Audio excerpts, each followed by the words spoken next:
Hey guys, welcome back to my channel. This is Charles from the channel Books on Stereo, and I'm here to bring you guys another special author interview. We have the Kate Bateman on my channel, historical romance author. If you haven't read her books, you probably have seen the first book in the Bow Street Runner series. I believe This Earl of Mine, or I keep on getting the first and second one mixed up because they both have Earl in the title. They do. Yeah, This Earl of Mine is the first one, and To Catch an Earl is the second one. So yeah.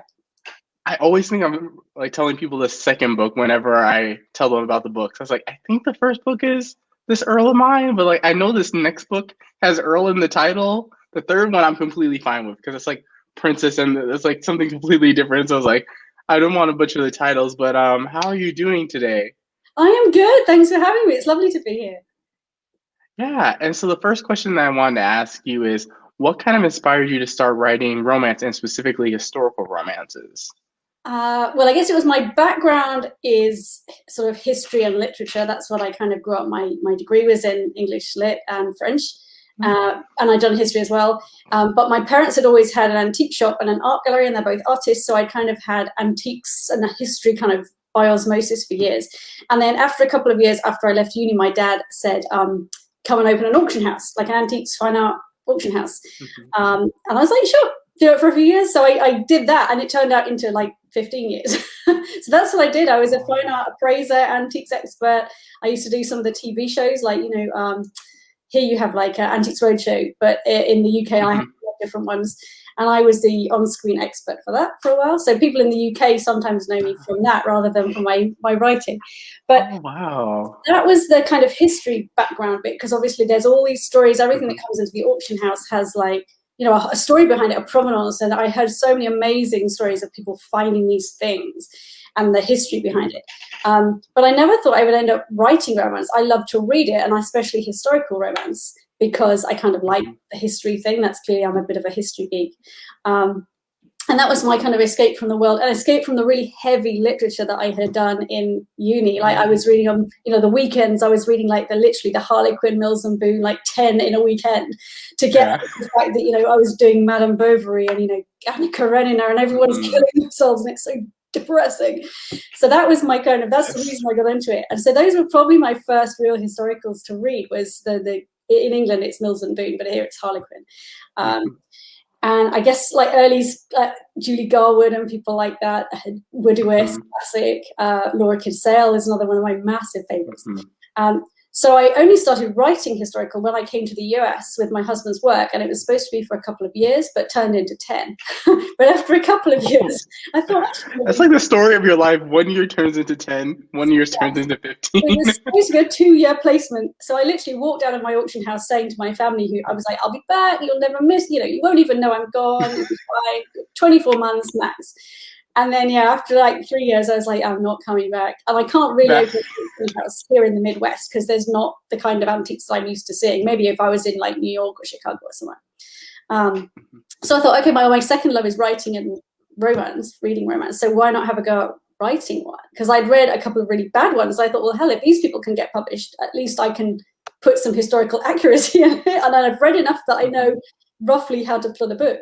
So I gave it a go, and that was my first book I ever. It was actually Italian Renaissance, which was called The Devil to Pay, because I knew nothing that the Regency rules. I thought, hey, this will be cool. There's like the Medicis, and people can kill each other, and there's castles and cool dresses, and so that's what I did. I mean, it was almost unsaleable, but it did end up finally for the readers, which got me. The eye of my editor, who is now my old editor at my last publisher. So it kind of worked out well, but it was completely by accident, really, that I started. And then since then, it sort of carried on going, and I love doing it. So it's great. Thank goodness you didn't pull an Anna Karenina on us with your books. I was like, whoever sold that as a romance. There are so many books that people claim are romances that are quite clearly not, that are just, I was like, started. The main character, like, spoiler alert, she commits suicide at the end by throwing herself in front of a train. I know. If I ever needed to cry on film for whatever reason, I would read that scene, because it is the most heartbreaking scene you've ever read, because she kind of changes her mind right at the last minute, and she tries to stand up, and anyway. But yeah, it's none of them are happy. They all die. even things like War and Peace, which have kind of love stories in it. I mean, you've got to work really hard to get there on, Yeah. It's buried within like 900 pages of like exposition. Someone probably farming, at least Anna Karenina. I was like, I can't do Russian literature. Like it's way too long. I tried Crime and Punishment. I bowed out after like chapter 3. I was like, I mean, I can't read. I have read it. I read it. You feel like you ought to read, War and Peace at least once in your life. And I waited till I was like 25. I was like, right, okay. And it was really good. It is great. You kind of put off by the big book and the tiny text, and it's great. But it is not romance in any spoiler. Not romance. I was like, no. I was like, be careful when you go back to like old literature, like what they call a romance at that time. I was like, if one of the main characters dies, I don't think you can claim the romance category anymore. Even like all my favorite, I had to do Shakespeare and things, and even my favorites were always like this stupid, light-hearted, like Much Ado About Nothing, and Midsummer Night's Dream, and things like that. Where, I mean, Romeo and Juliet also not a romance. That's like two underage idiots, dying basically. It's always called a romance, but people just go, "Oh, it's a tragic romance." It's like it's not a romance. Not a happy ever after in anyone's definition of an ATA. That is not it. So, yeah, and I suppose I found every time I watched any film, even if it wasn't strictly a romance, that I found myself drawn to those subplots of the plots, or imagining in my head what would happen if they had a happy ending. So, in my mind, Anna Karenina has just run off with Vronsky and lives happily ever after somewhere. I mean, I'm in denial. Like, poor old Tess the D'Urbervilles, she's fine. She does gets a boat, goes to America. She's all right. I feel like the only one that I remember that's not Jane Austen was Elizabeth Gaskell, North and South. Yeah. I love that one because I think that ends happily. I'm like pretty sure it ends happily. It's like, but have you seen the BBC adaptation of that? That's so good. No. Whoa. Oh, you're I'm scared. Go find it. That and Wuthering Heights are like my babies for like my classics. Like no one can ever do an adaptation correctly of those. Like I just ignore them. I was like, just give me my books. That is a really good one, I have to say. That is a very fine adaptation. The BBC, I can't remember the name of that actor. It's not Jeremy. I want to say Jeremy Northam, but it's not. It's someone else. But it's really good. It's a few years old now. Oh, okay. I will definitely have to go check that out. But now talking about the Bow Street Bachelor series, it seems like the second book was a little bit inspired a little bit by your background, working in like the antique. Because like in the second book, you have like a heroine who's a little bit like a jewel thief, and you have like a little heist narrative going on there. So I was like, did that book come from that experience? And then how did the other books come about? Did you kind of just like, I have an idea, let's go with it? Or you just did some research? No, I mean, all my books have a subplot of some kind of cool historical fact. And usually it's me doing research about something completely different. And I find this cool thing and I think, oh, that's so cool. That's so cool, I should put it in a book.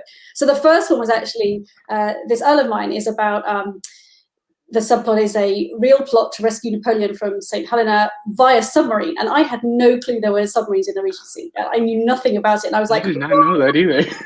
Invented by an American called Robert Fulton, who worked for the French, and then we poached him when he got fed up with the French. So the English stole him, and then and then someone else stole his plan to kind of rescue Napoleon. So it's all this real life skullduggery.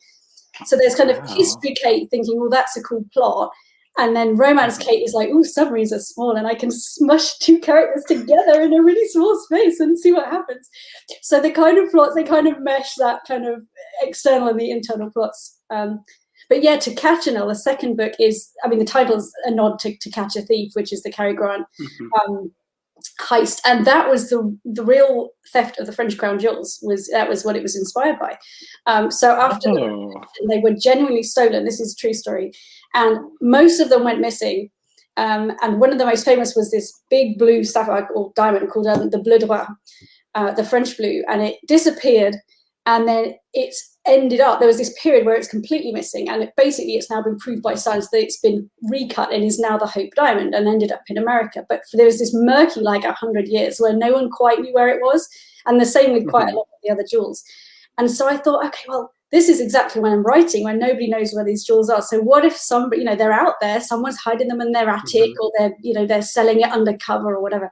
So I'm thinking, well, what if someone's trying to steal them back? Because Napoleon put a bounty on the theft, basically, and said, statute of limitations, after 21 years, you will not get prosecuted if you give us the information to get them back from France, because he wanted to get the French Republic. And of course, literally, the statute of limitations ran out. One day after, the French blue turns up in London, very unconvincingly. Oh, look, I've just found this diamond. Oh, we found it. But it had gone missing. So I love the idea of, because then your author brain goes, okay, well, that's the real history. But what if, who had it? Why were they stealing it? Where did it go? Some are still out there. I love the idea of these lost treasures. That's what, like the lost paintings and stuff. They're out there somewhere, right? You can't dispose of a 10-carat diamond. It can't be destroyed. So it's somewhere out there. It might have been recut. It might have been cut down. But somewhere there are these amazing jewels. And I like to think they're going to turn up, like Nazi gold, or, the amber room. Just randomly. Yeah, that lost Caravaggio in someone's attic. I mean, that's the hope in me, that it's probably it got bombed and burnt in the war. But I like the fact that someone, someone saved it. So, that's where it came from. So, real history. And then I just love the idea of a female jewel thief. That seems so kind of subversive. Yeah, I love that. I was like, and she especially the beginning, this is not a spoiler. She's like, I like that guy, but he can't know who I am because it will not work in real life. I'm like, I'm gonna go kiss that guy, and she's like, deuces. I just love that whole opening scene. I just love your heroines in general. I nearly didn't write that. I nearly opened on the heist scene, and then my editor said, okay, they need to have the back, because they had the background in my head, but I wanted that. That's how they know each other, 3 years before. And he's the girl she's never forgotten, or whatever, he's never forgotten. I like the fact that all my girls have agency. They're badasses in bodices. Their lives are pretty cool without the hero.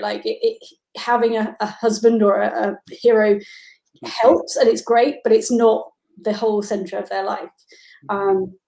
Which I kind of hope is true for most people. I mean, you shouldn't be absolutely defined by your partner, although it's nice to get complimentary, or my husband and I are complete opposites, but it meshes really well because our strengths are each other's weaknesses. So I think that's the basis of any successful relationship, really, is kind of matching up your other half. Is it Socrates or Euripides? Someone says everyone's got your other half. So I kind of like that idea. But I like feisty girls. My first series has a counterfeiter and a code breaker and a tightrope walking thief is the first series. That's my spy series. I can't resist. It's real history with lots of sexy romance times as well. That's amazing. I didn't know.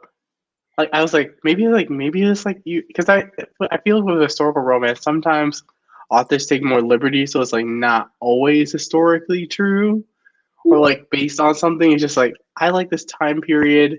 I want to do X, Y, and Z. We're gonna ignore some of this history over here. Or we can use it to make it more convenient to the story. But it's cool that all 3 books are based on some type of historical event that either is influencing the main plot or the back or subplot to the world, which is really, really cool. But I neglected to talk about the first book.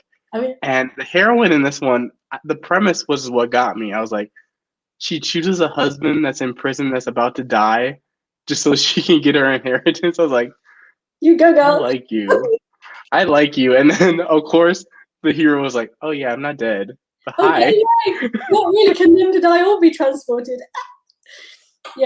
I thought that was a kind of nod to an old school. It's Shanna by Woodwitz, who does that same opening, which I don't know, have you read that one? It's a classic. No, I haven't. But she does the same thing, but it's a lot more kind of rapey, and it's classic, 70s, 80s romance. It's a pretty yarn, but it does not stand up well today. But I just thought that was a hilarious premise, and she goes a bit darker with it, and they follow each other around the world and to pirates and all kinds of stuff. But I just like that idea. And also the women, I like the fact, because I'm writing in the Regency period, that there are these great societal constraints on the women, right? They can only do so much, but they're sort of stuck. So those are the parameters that they've got to work with. But I mean, women have been pretty clever throughout history to kind of get away with as much as they can, or to twist, or to, you know, they're all fairly subversive. So she's doing as much as she can, and she has the power in that she's rich, she's wealthy enough to actually have some power in this relationship. Because, you know, if she didn't have any money, she was basically someone's chattel. She couldn't do anything to escape her situation, but at least the money gives her a way out. I just thought it was funny, and that whole like, uh-oh, you're married. Like, uh-oh. But I love that, you know, the whole enemies to lovers, all that kind of you know, forced proximity trope is just so much fun, because you have to get them together, these two unlikely people who've got completely differing, you know, objectives and views, and smash them out and see what happens. That's fun. Yeah, and that's one thing that I love about your books, is that you do the work in making sure that, I feel like not all romances tend to explain to the reader why these two characters need to be together, or why their romance makes sense. Because I've read some romances where I'm like, okay, these two characters really don't fit together, but I'm not really, because I feel like most of the romance, you need that chemistry, you need that relationship building for that HEA to actually matter. So I find myself reading some romance books, and it's like, when the HEA comes, it's like, I couldn't have cared. You could have like killed off the heroine or the hero, and I would have been completely fine with it. That's how that's like how little I care about this couple. Well, they have to be right for each other. They can only be right for each other, right? I mean, you got the feeling that if you think they could go off and be happy with anyone else, that's not a successful romance, right? So they have to, even if they're really irritating or they have all these flaws and quirks, at least they fit with their cogs fit with someone else's flaws and quirks, which makes them a great team together. And I think what they do is kind of like nominative determinism. Like, what they do influences the kind of person they are. So like my counterfeiter from one of my other films, you know, that she makes fake things for her role. So what does that make her? She questions, you know, what's real and what's fake. Is their relationship real or fake? You know, nothing can be trusted, because money's based on trust, and if it's not real money, she fakes artwork. So it's like, it brings up all these kind of other questions that kind of influence the rest of her life. So again, with the princess, you mentioned Princess and the Rogue, you know, that was a whole power struggle of, you know, it subverts the fact that in the Regency, the man usually has the power over the woman, but then she's higher ranked than he is. And you get the twist at the midpoint, which is where everyone, spoiler, it's in the title, she's a princess. I was going to say, like, I was like, if you get mad that that's a spoiler, I'm sorry. It's like, it's in the title. It gives it away. I wanted to call that book The Princess and the P, as in the PI, because he's like a spy. And my agent was like, no one's going to get that. I'm like, the Princess and the PI, come on. And they're like, no. So that's why it's The Princess and the Rogue. I feel like Rogue or Duke automatically puts people like, oh, auto buy. You say Princess and the Duke, I'm like, I'll buy that immediately. I know, and it is. I mean, it's a shorthand. I mean, clearly we know there are not that many hot dukes in the Regency at all, or earls, or barons, or, you know, marquises, or marquis. But yeah, I mean, it's fun, and I mean that's why it is escapism. And you mentioned about historical accuracy, so I mean, it's a fine line we tread, right? It's hard to. You want to write a woman who has agency. And be accessible to a modern reader, but you have to put them in the timeline of the time that you're writing in, and they can't be too out there. Otherwise, it's hard to explain, but it's like you might as well just write a contemporary if you're not interested at all in the historical pieces of it. But at the same time, you don't want to put so much historical detail that it's like people are bogged down by 20 pages of. And I'm guilty of that, because I love I could describe people's. Like, like it was interesting. Like, it wasn't like I like got to a point where it was like 50 pages of like, let me describe this one building, and then like, wait, what happened to the romance? Like, no, it was like I felt like you interwove it really well. So it's like you're getting all this knowledge while still enjoying the romance and never detracted from the romance. So, like, I love that balance. History by stealth. I'm going to hope that at the end of it, you might know one more thing than you did before about the Regency period. But yeah, you're right. It is a romance. I mean, that's the main focus of it. There are subplots and external plots, but you want to see these two people get together. So that's why you're reading, and you know it's a happy ever after, so it's guaranteed. But you still got to keep everyone on the edge of their seats as to will they end up together. Yeah. And one question, did you already know the characters for each of the books before going in? Like, did you kind of already kind of determine like these two characters would be like, especially because they're all connected a little bit by the male characters? Did you already know those characters and then you kind of flesh out the story from there? Yes, I mean when I pitch a series to sell it to a Mhm. publisher, you usually write a full long synopsis, like a 5-page synopsis for book one, and then a very shortish, like 1-page synopsis of books 2 and 3, and you sell them, Mhm. effectively. So yeah, I know roughly, and I'm not a great plotter. I'm a kind of I heard the phrase Frankendraft the other day, and is exactly what I do. I kind of have a couple of ideas, and I kind of mash it all together, Uh-huh. and somehow it turns into a book. So yeah, I know roughly the ideas. Like I know the professions of the people, so that the Bow Street series is tied with the 3 friends, and then the women are all the different ones with the cool skills. My next series is more family, so that's 2 warring families. It's like Montague's Capulet, England Wales border. Um, I I picked. feel like everyone's gonna think like Bridgertons and Featheringtons because Oh well, everyone's on the Bridgerton hype right. it is a music. It's more like I pitched it as the Hatfields and McCoys in the Regency, which I think says everything. Ooh. Um, So are you gonna kill people? well, it is enemies to lovers. People die. I'm not gonna kill off. Spoilers. I'm just in the middle of book 2 at the moment. So that's really fun. That comes out. That's my next release is in September. That's the new series. My Ruth. Oh, that's so soon. Very exciting. I was about to ask you. I'm like, I don't see anything else popping up that I can pre-order yet. I was like, hey, I need Yeah, more books from you. that's book 1. It's called A Reckless Match. That's book 1 in the Ruthless Rival series. It's out September 28th, end of September. Mm-hmm. So that's going to be the first, and so those are linked by the 2 families. So it's going to be a brother and a sister and another brother who are the main link through that. But I'm having a lot of fun with that one. That's really good fun. That sounds like really. Well, you said Hatfield versus McCoy. I'm like, I'm expecting a lot of dead bodies. I'm expecting because like there's like a rivalry and like you have to drop a couple bodies here and there, but still keep it romancy. They won't be important. They won't be important. I'm not going to kill my hero. So that's not a spoiler. There's going to be a happy ever after.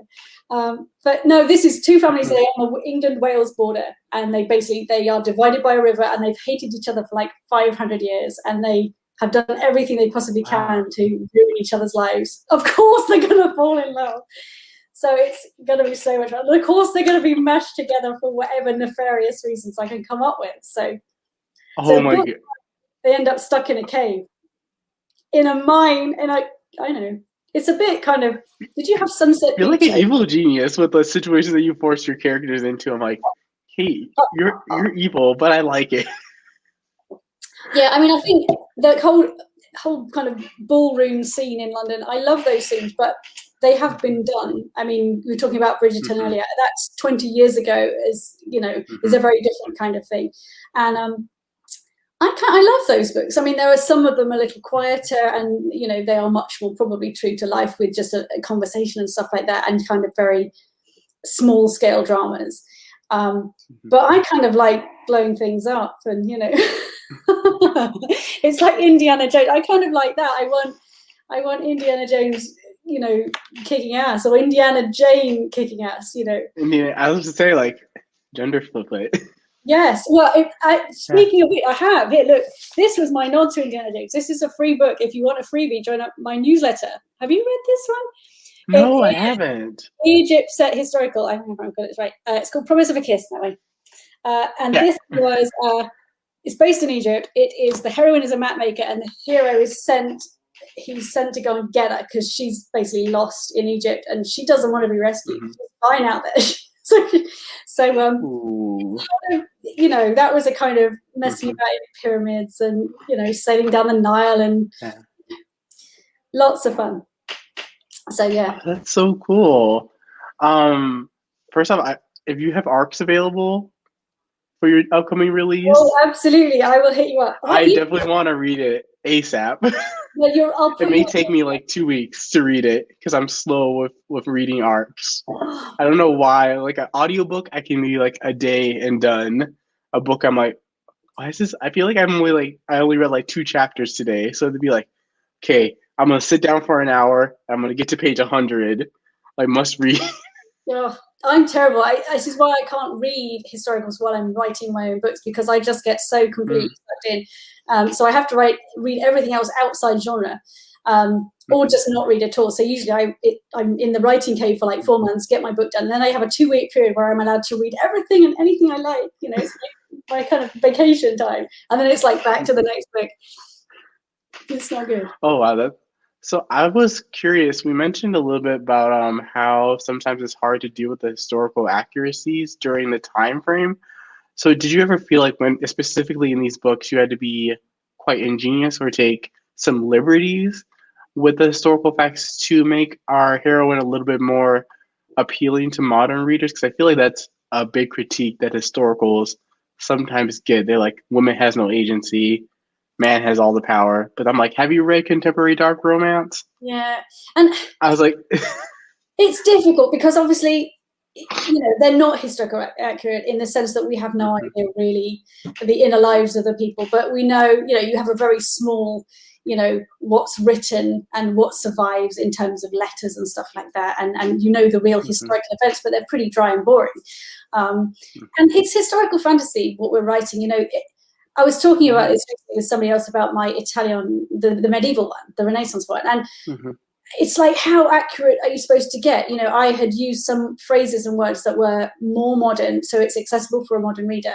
They were not exact translations of what the Italian phrase in 1530 would have been, but they didn't make sense to a modern reader. So it's like you're writing for a modern audience, and you have to appeal to an audience. So you're giving it a historical flavour, and I think so long as it's nothing that's really going to drag people out of, there's not, electricity in Jordan, England, or anything like that that's really ridiculous when an airplane flying overhead, whatever. I think that's what people want. And the Regency is kind of easy to write because everyone, I don't need to describe it that much. People kind of understand in their heads already. They've got it. A little bit. If you're doing another kind of really niche, like my Italian Renaissance, you have to people have got an idea in their heads. But it's probably, I need a bit more description, or maybe it's based on the things that you've seen. So you've seen like the Borges TV show, or, something like that, that is kind of what you're seeing in your head. So, yeah, it's interesting. I mean, I hate really obvious historical things that could have been fixed by a 1-minute Google search. But I don't know. It's really difficult. There's no easy answer. I mean, yes, it's hard to read very modern language and stuff. I mean, my being English, there are phrases that I see in American historicals that just make me kind of the classic bugbear is gotten. It had gotten in a lot of trouble. There's no person in England ever has said gotten ever. And I suppose because I'm writing for an American audience, that just nobody notices that, because that's the average reader does not notice that. For me, that's like this huge, like glaring, this is written by an American and not been written for the English audience. But does it matter if you enjoy the book? I mean, people don't nitpick quite this badly on other things like TV shows. They do. I'm terrible. I watch Poldark and be like, that's the wrong chandelier for that time period. But honestly, I'm a geek, so I'm like not even like that. Like I'm completely just like, oh, it's historical. I don't question anything unless someone pulls out a cell phone and Google something, and I'm like, wait. Yeah. But for me, like I like when I get some historical facts in my historical romances. But for me, I personally don't. I won't actually like call out an author and say, hey, this invention wasn't done until after the time period that you're writing. And I'm like, I feel like if you ask most historical romance readers, they came in, I think it was probably like a couple months ago, I understood what a Viscount, like the hierarchy. I was like, I just read Duke historical romances. Like, I didn't even know there was like these other titles underneath.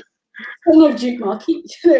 I mean, yeah, so long as you enjoy it, I think, and it's not absolutely shockingly bad, then you're not really hurting anybody. I mean, a lot of the stuff as well that people think it sounds too modern a phrase. And I do a lot of work in looking up, like yesterday I was looking up some phrases that I thought sounded too modern, and then you look it up and you're like, oh, it's used in like the 1500s, who knew? So I'm trying to think of when I was looking up. I can't now. But and a lot of inventions and stuff and words, you think actually, compasses are classic, that everyone's like, oh, they're not around in the Renaissance. Well, yeah, because Marco Polo in the 1100s went to China and found something. But everyone assumes that that's not the case. So I don't know. You can go and look it up if it really bothers you. You can email the author and shout at them if they've got a really, really made a mistake. But I mean, we don't want to be wrong. We'd much rather somebody pointed out us. But at the end of the day, it is entertainment, and we write for people's enjoyment. That's what the aim of it is, to kind of increase human happiness. So we've already suspended disbelief with like 500 hot dukes, right? In reality, they're all fat, inbred, and gouty, and disgusting. So that's we're fine with that, but we're not fine with somebody using a certain word of like. It seems a bit weird. Yeah, it's the whole bias against romance, especially historical romance. It's like a double standard. Like, I feel like people don't lodge the same criticism against historical fiction in general. It's like your Kristen Hanna or your Eric Larson. I feel like no one's like jumping on them, like going like, you misquoted this one person who said this when it was actually this that they said. But one is interesting with the series is that the final book is a little bit of a departure from like your typical like kind of London historical romance. So like, where did that idea come from to kind of segue and do a more Russian inspired historical romance? Because I think I haven't read a ton of those. Yeah, I get bored writing about the same old London rooms, and I think if I'm bored writing it, it's going to be boring for the people. I have to be excited by what I'm writing. So, and I guess my first series, my Secrets and Spy series, I told my editor they were Region C in England, but mostly the first one's mostly in France with a French heroine, and the second one's mostly in Spain. It's like a Spanish road trip around the peninsula in the Napoleon Wars. The third one's kind of in England, but so I'd written other things, and the Promise of a Kiss, that's Egypt set. So I need to go somewhere kind of interesting to keep myself, happy. And my grandmother was Russian. And in fact, the dedication to that book is at the beginning, which she's no longer with us. She died a few years ago, before my first book was published. But she actually escaped the Russian Revolution and ended up living in Germany and came to England and then Wales. Amazing life story. And threw her diamonds out of a moving train, so they weren't taken by the Nazis. And that was I just had this image. That opening scene is a princess smashing up her tiara and eating it in bread. And people did amazing stuff to survive, and I just love that idea as an opening image of like, well, what would you do, right? What would you do if you had to kind of fate your own death? And it is ridiculous, right? Most people were writing about a larger than life, but the reader wants to go on that adventure. You want to say, okay, well, this is cool. I want to be with these daring people and see what they do and think, what would I do in that situation? So that was why I've got kind of a bit of Russian blood in there. So I loved all the Russian superstitions and stuff. My grandma used to have a bunch of those, and her cooking was amazing. So that was kind of an homage to my grandma.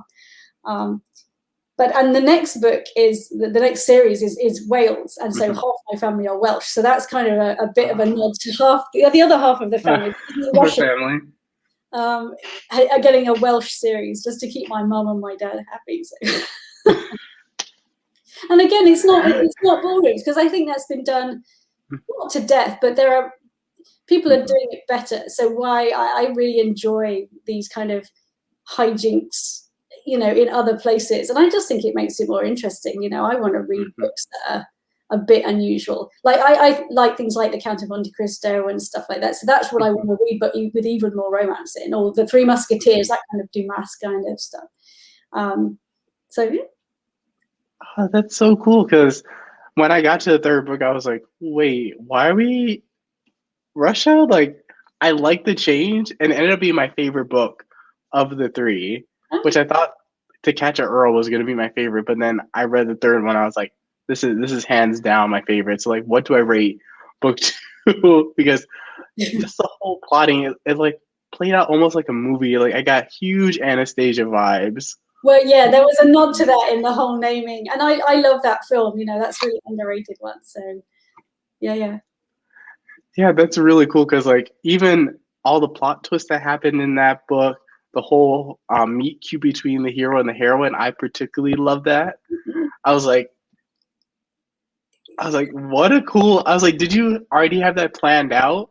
That's how the two will I meet for the first time. I'm being very vague for people who yeah, haven't read it. so I suppose when you say it plays out like a movie, I suppose I see things very visually. So that's how I see the scenes in my head. And I'm literally just writing down as if it's not a screenplay, but I'm describing what I'm seeing. And so usually when I start a book, I've got 3 or 4 main scenes that I just think would be really cool to write and they'll be fun. And I know roughly where they fit. And so yeah, with that one, I love the opening scene of somebody smashing up a tiara. I mean, that was a great opening scene. I was like, yeah, we're going to use that because it was it grabs your attention, right? And the same with book 1 was, walk into a prison and get yourself a husband that's going to die in the morning. I mean, then where do you go from there? So I like the idea that it sets up this crazy premise of these are unusual people doing quite unusual things. So you're hopefully setting up expectations for a decent story.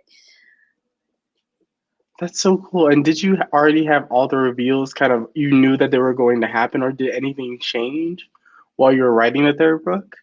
They kind of surprised you, like, oh, this character comes back in this way, or this character comes back. Oh, I don't want to spoil it, but Some people, the character's death or life status, how did you kind of like, did you already know that from page 1 that you already wanted these things to happen? Any major plot twists, yeah, they're not a surprise to me. I've had them all roughly plotted out, but within them, I mean, some characters are just such fun to write. So that one, the Dread Dowager Duchess of Winnick, who was Seb's great aunt or something, she just took on a life of her own. I mean, she could have a whole book on her own. She was brilliant. And so they're lots of fun. And again, there was some subplots with like, the Charlotte Hay, who runs the brothel. I like to leave these little doors open in case I ever decide to do like novellas or something. I'm like, oh, that would be really cool to have. And I get lots of people saying, when am I going to get so-and-so's story? And I'm like, well, I don't know. Whenever I got time, I'm so busy right now. I will try and write them all for you. But yeah, it's kind of, sometimes you start a book with not a great idea of the character, and then a few chapters in you start to realize that they would only say it this way, and they wouldn't do this. And so it does change a bit, but the overall arc does not change once I've plotted, because I just, it does my head in too much. It's hard enough to write 80,000 words without knowing where you're going.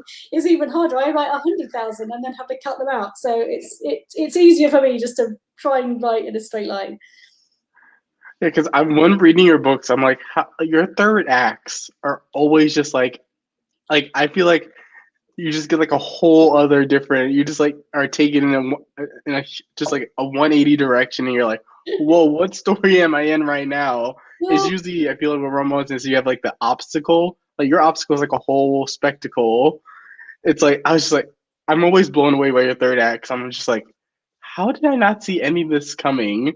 Like we started so small in the beginning. Now we're like over here like battling people and running away from bad guys.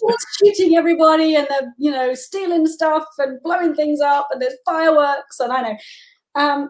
I don't know really. I suppose I don't know. I guess it's because my dark moments. I don't write really angsty, dark themed books. I don't think so. They're fairly sexy books, but I don't think my dark moments are that dark. I mean, I don't love usually main characters, that rip out your heartstrings. So I think, my long dark tea time of the soul at the end of Act 2, start of Act 3 is usually like, I've got to do something like, and usually for the character arc purposes, it's what at the beginning would that character never do, or what would never happen, and then it's the point of like, oh, okay, can I make this happen, and what will happen if I do?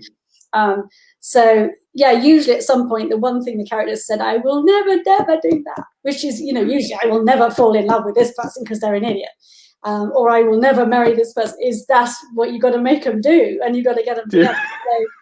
So, and I might have to pull some kind of quite heavy guns out to make that happen, because usually they're fairly stubborn and they're fairly set in their ways, and they are independent, and they need a bit of a physical shove to get them together. So yeah, I do whatever I can as an author to get them together. I was like, I just like these two heroines could have easily just have just said like if this was like a contemporary and it's like no sorry I don't want romance with you, go on to like be like a huge boss and like taking over like just completely running the world and they're like okay I'll take you along to their counterparts. That's the one thing that I love about your books. You have a strong heroine and you also have a strong hero, but like the hero is not necessarily jealous Yeah. of how strong the heroine is more like you said, like they rarely complement each other. I feel like you have like your little kind of alpha male tendencies with your heroes a little bit, but it's tempered because you almost have alpha females kind of anchoring the story as well. They're very feisty. They know what they want. Yeah, I don't want to All read the about it. premises of the books, they're like, I'm gonna do this. The Yeah, hero's like, what? I think. Yeah, I mean, I don't write alpha males, and I personally find that Mm-hmm. really unattractive. A guy kind of bossing you, Mm-hmm. bossing a woman around, and I don't like that kind of heavy-handedness. You want a guy that sees the girl is getting in trouble and hands her a loaded shotgun. I mean, that's the kind of support I think is a healthy relationship. I don't know, like, oh, here, honey, your gun's out. Have a baseball bat kind of thing. That to me is romance. And yeah, they have to be strong. The heroes have to be strong to put up with those women. But I think Mm-hmm. that's why they like them. I don't think they would be attracted because most of the women, especially because Mm-hmm. we're talking power dynamics as well with the Regency, most of them are Mm-hmm. well off. They're either powerful because they're rich, or they're powerful because they're titled, or both, or because Mm-hmm. they're a spy and they've got information that others don't. So you need something fairly strong to combat that on the female side, which is why I like them being like the spy and the investigator. I mean, they're quite clearly going to be on opposite sides of the law for a long time, and that adds massive conflict to the romance. It's like, oh, you're so hot, but I really should arrest you, but you're so hot. That's literally that's like literally the second book. He's Yes. like, she's so hot, but I need to arrest her. But like, Oh I yeah. still want her. And I just love that. I just love the fact that I mean, I have a lot of fun writing it. I liked that book. The scene I had was her messing about with the labels in the British Museum and basically doing a two fingers Oh, up to him of like, you can't catch me, like I'm so good, like which I just thought was really funny. And I just like the fact that they are constantly provoking each other and teasing them. But one of them has to win, and at some point she's got to lose or he's got to lose. And what will that mean for the relationship? And will that end it, or how do they get over that is that big issue. So that was fun. yeah. And that's like one of the things like you do so well in these books. Like all the obstacles that the characters face are really set up from the beginning and feel organic to the character. You're not like all of a sudden, like in some romance books, you have the hero makes a mistake and the heroine's like, "I'm never talking to you ever again," and you go through that whole Rick and Mortar drama. Like they're gonna get back together, they're gonna talk, or like the heroine. Like I can go on, but like I love how all your characters' conflicts it feels within character. So you're not reading the book, you're like, oh my goodness, really? Are we really going through this right now? Like this extra like an X shows up randomly out of the blue and causes trouble. I'm like, Yeah, that and was never introduced. That's one of the things I love about your books. It's like yeah, I mean, I hate a plot where everything could just be sorted. The big misunderstanding is if you just spoke to each other. And my heroines are not like young 18-year-olds. They're usually a little bit older than that. And that's not usually the case. It's usually they are able to communicate very well with each other. The conflicts are usually the bigger because of who they are or what they've done or what they're currently doing that is causing all the problems. So yeah, like the first book, this other man, they're married in literally the first or second chapter. And she discovers that he's still alive after only a few pages. So then it's like, well, now what do we do? And they do get together and they talk like adults of like, okay, we're in this situation. And that's, I think, more realistic. Like it's me in my head going, okay, what would I like to see in that situation? I'd like to see, and that's why he's the perfect guy for her, because he doesn't just, I mean, he could literally just lock her away in an asylum and steal all her money. I mean, that's true. And it's happened. This is Rochester. But still, he doesn't. And he, and they talk to each other like adults. And of course, I love the fact that there's that instant attraction as well. Like clearly they have all my characters have sparks, but there's usually reasons they shouldn't or can't be together. And that's what makes it fun, is seeing them get over that. And they're equals in wit and in, you know, in cunning and deviousness, and I kind of like that. Mm-hmm.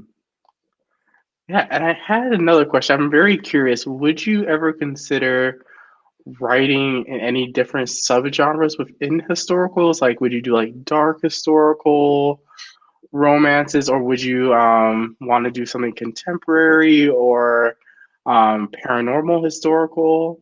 Like, are there any other genres that like you're really interested in kind of dabbling in? Yeah, I mean, I guess it's easier for me to stay with kind of Regency as a very comfort zone, but I have written outside, and one of my big gripes is the fact that it's such a time. We were only talking like 8 years or something. Mm-hmm. Why are we so obsessed with this tiny bit of history? There are so many amazing time periods, which is why a lot of mine are Napoleonic Egypt, France, Spain, you know, regions, you know, Renaissance, whatever. I would love to see loads of others in other places. Like, I love a good pirate romance in the Caribbean as well as the next girl. But there are so many cool ones. Like, there should be, I mean, I don't think I'm the one to write them, but I want to see romances in ancient, you know, India and Mm-hmm. you know, sub-Saharan Africa and really cool stuff. You know, Persia and, you know, all these places. Would I write? Yes, I'm so tempted. It's just a case of time. I had a brilliant idea in the middle of the night. Like, I have a pen and paper by my bed. I was like, I had Mm-hmm. such a kick-ass idea for like a paranormal, like, it's not even historical. It's like kind of fantasy. I was like, I don't have time to write this. Hey, this needs to be your next series. You just sold me on paranormal. Like, you have to do it now. Paranormal fantasy, you have to do it now. In a slightly alternate, I don't think I could do steampunk, but I could do an alternate history kind of thing.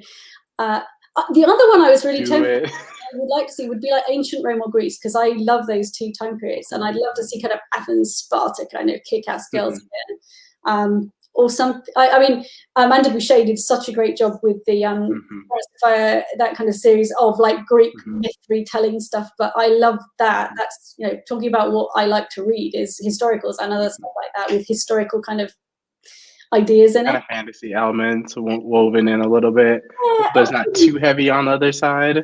Yeah, and even fairy tale kind of reimaginings, because I just read what was it, the Sarah J. Maas, the Court of Thorn and Roses series. Oh, Court. Is it Mist and Fury? Yes, that's I think right. I think that's the latest one. Something and if you're writing, it has to be something and something, and I, you know, something of something and something is the thing at the moment, and no one can remember any of the titles. They've just got such pretty covers. You just remember the cover. I think everyone abbreviates them, so like everyone says ACOTAR. No one says the full name of the book because it takes you way too long. And I'm sorry, book 2 was the best. Reese forever, you know. Anyway, but yeah, I like all those, and a lot of my books, I love Greek kind of myths. So a lot of my sort of heroes and heroines have strands of that going through it. So like in my first series, I had a Hades and Persephone kind of nod. That was Raven's Heart was a forced proximity road trip type Regency romance with a codebreaker. He kidnaps her to keep her safe, takes her around Spain to hide from codebreakers, and fights Napoleon. The whole kidnapping and like to keep you safe. I'm like, you could just told me instead of kidnapping me and then tell me later. Well, people are trying to kill her, and he's been asked to look after her, and he's like, well, I've got this mission to go and rescue my friend in Spain, so you're just going to have to come with me, and off he goes. And by the way, crack these codes while you're doing it. But I love that idea of Hades and Persephone, so I play with that vibe going through that. The book I'm just writing has it's got a kind of Cupid and Psyche thing going on, or there's a really old, have you heard of East of the Sun, West of the Moon? That's No, I haven't. Oh, it's like a Nordic fairy tale, but it's like Cupid and Psyche in that the hero is a white polar bear in the day, but he's a guy at night, and she has to do various tasks to rescue him. But it's the idea of kind of like Cupid and Psyche. She doesn't get to see him in the day, but she gets him at night. And so I'm playing with that kind of daylight and night and night and day and stuff going on. So there's all those layers going on as well with kind of Greek ideas in my books too. Some I put hints in, but there's a couple of Easter eggs. If you know your Greek mythology, they go in there too. I need to go back and reread these books because like now I feel like I'm missing. I need to go like through with like a highlighter. I'm like, what does Kate Bateman mean on like page 22? Is this a symbol? Is it alluding to something? Well, and sometimes there really isn't as well. So the Princess and the Rogue, that was on sort of Fire and Ice, the idea of she's cold and it's everything Russian. She's a snow princess. You've got the fairy tale of the Snegoroshka, the snow princess who dies for love because she melts. And that seemed like a nice kind of parallel between like not trusting falling in love because you'll melt and you'll either get destroyed or you'll get transformed, which is what happens. So a lot of fairy tales are about that, about, you know, having to risk things and then having happy ever after at the end. So that was that one. That was a Russian fairy tale on that one. That's really what? I feel like I need to go back. I'm gonna do a reread now, like, and I'll do a reread and then I'll DM you and be like, I saw like and text you like a paragraph worth of stuff that I found upon reread. I was like, can you confirm or deny this? Like, is this an allegory to this? Is this like, are you referencing this myth? I'll just do a deep dive. Sometimes I get comments and readers will be like, I love what you did with this, this thread of like the theme of water running through the whole thing. And I was like, okay, maybe I did it. I'm like, yes, I meant that. I did it. Very condensed, allegorical thread that you read it and you're like, oh, if it makes me cleverer than you think, then that's great. Okay. But yeah, I like to put little snippets in there sometimes. That's great. And then this is probably going to be the hardest question and my final question. What are some of your favorite romance books? Or if you can't do books, authors? So I give you a little bit of an out. You can say authors. I had to do this. I had to do my desert island favorite top 5 historicals or top 5 books recently.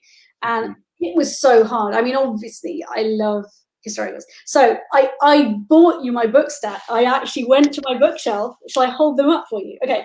So I'm going to start with one of the old school. I've mentioned it before. Laura Kinsale is one of my favorites. Everyone has read Flowers from the Storm, which is the standard Duke has a stroke, can't speak kind of thing. This one is my favorite. It is pretty old school. It is medieval, and that's partly why I wrote my first Renaissance historical, was because I read hers and I thought, oh, that's cool, I want to read more, and I couldn't find it, so I'm like, I'm going to write my own.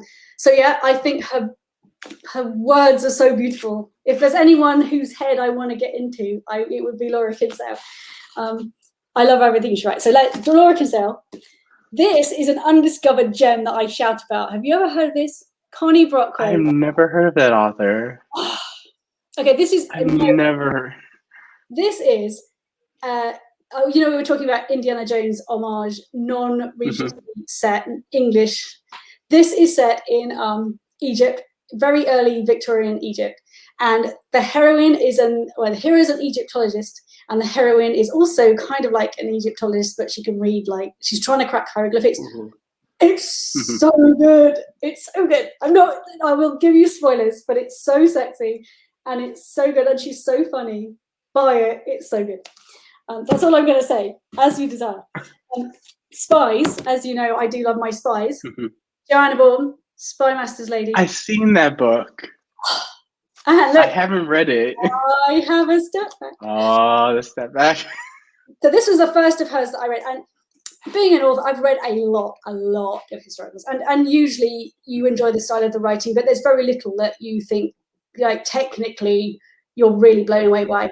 And this is one of them, and I cannot give you spoilers, but I got to about a third of the way through the book and there's a plot twist and you don't see it coming. It's amazing. And then I had to go back and reread the first third because I'm like, how the hell has she managed to do this without me twigging? It's brilliant. And look, guy chest, man boob on the cover. Can't go. So yeah, really, really good. Her spy series, John Ball. This is 4 out of 5. A classic. I heard. Loretta. Yeah, everyone has seen that. I've seen that cover so many times. I haven't read it.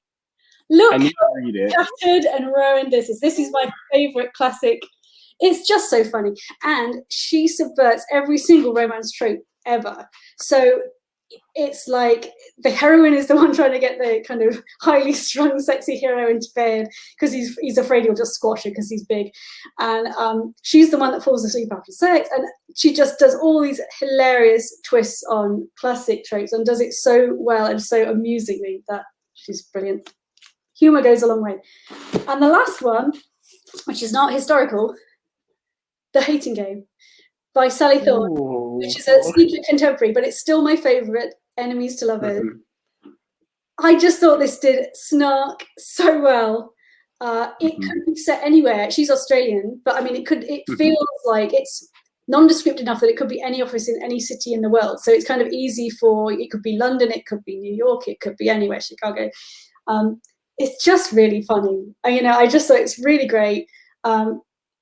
The two hero and the heroine are adorable. It's grumpy hero, sunshine heroine, really funny. So this is one, if anyone's not read romance before and they don't want a historical, this is what I would probably thrust at them, is The Hating Game.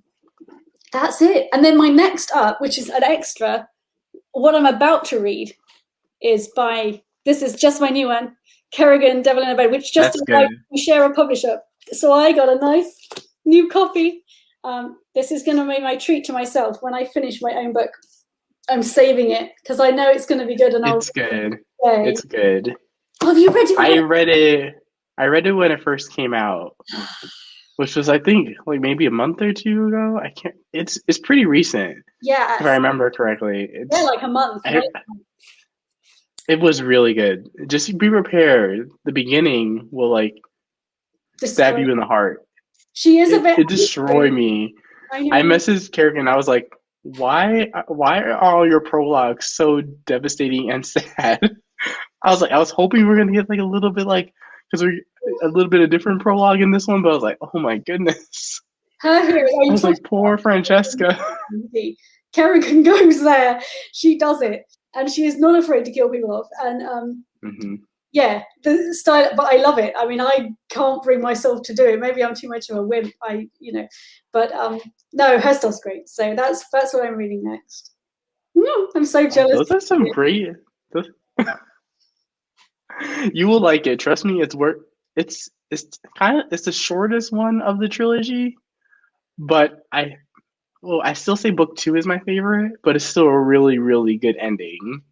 Wait, which is book 2? I read How to Lose a Duke in 10 Days. Is that right? Book 2 is All Scott and Bothered. Oh, All Scott. It's I think it's, I forgot the heroine's name. Cecilia? No. Cecilia? T? Yeah, Cecilia. Yeah. And it's her romance. It has a whole brothel situation that comes into play. It's really good. I have read that one. I mean, I'm still on the whole heroine. I still slightly prefer that scene, but I mean, I'll read anything she writes. So I love her stuff. Yeah. But those are some amazing picks. I will link all of Kate's social media links down below so you guys can go follow her. If there's a pre-order link, I'll grab that and put it down for your upcoming release in September. You guys get excited. Hatfields versus McCoys. What else do you need to be sold on that book? But thank you again so much, Kate, for coming on my channel. I just love talking with you. I have to have you back on my channel again, just talking about more about historical romance and kind of picking your brain, because just talking to you about these books, I was like, wow, I missed a lot. Let me go back and reread and pick up a lot, because it's just amazing how much historical facts you put into it that I didn't even realize. I was like, oh, I just assumed this is probably true when reading your books, but then actually hearing the stories behind it just makes the books even better in my mind, kind of retroactively a little bit, if that makes any sense. It's always stranger. Half the time I can't put it in a book because it's so ridiculous that no one would believe it. So the first book in my Secrets and Spies series, to Steal a Heart, is based on a real prison break. And a guy literally wrote exactly how he did it in the 1700s. And I was like, it was called Henri Latude. And I was like, that's so cool. And I decided to use the way to have my heroine break into the prison as I did a reverse prison break. So she uses the same way that he actually escaped the first time to get in. And then, of course, she has to get out again, which is a whole different thing. but that was really all those things. I'm like, this is literally an actual road plan of you remove the grill from the chimney, you climb up the chimney, you make ropes out of your clothes for like the last 10 years, you climb down, you stand in the moat, you tightrope walk across the boat. I mean, literally, it's ridiculous. And a bit in there, which I didn't put in, was he'd been there so long, he trained rats to run messages between the cells, so to take messages. And my head was like, the tightrope walking, fine, you know, the escape from the thing, fine. Message bearing rats. I was like, yeah, look, he genuinely did it. He trained this rat. They're really clever. If run messages, they're like, no one's going to believe it. Like, the rats have to go. I'm like, oh, fine. No rats. But everything else in there is pretty happened. That's amazing. But thank you again, Kate, for so much for coming on my channel. This has been an amazing conversation. Like I said, I'll link all that stuff down so you can go stalk her on Instagram like I do, on Twitter, all the platforms, and also I'll link if the pre-order link is already available, I'll put that down in the description box so you guys can go pre-order her newest release. But thank you guys so much for watching this video, and I'll catch you guys with another video. Bye, everyone.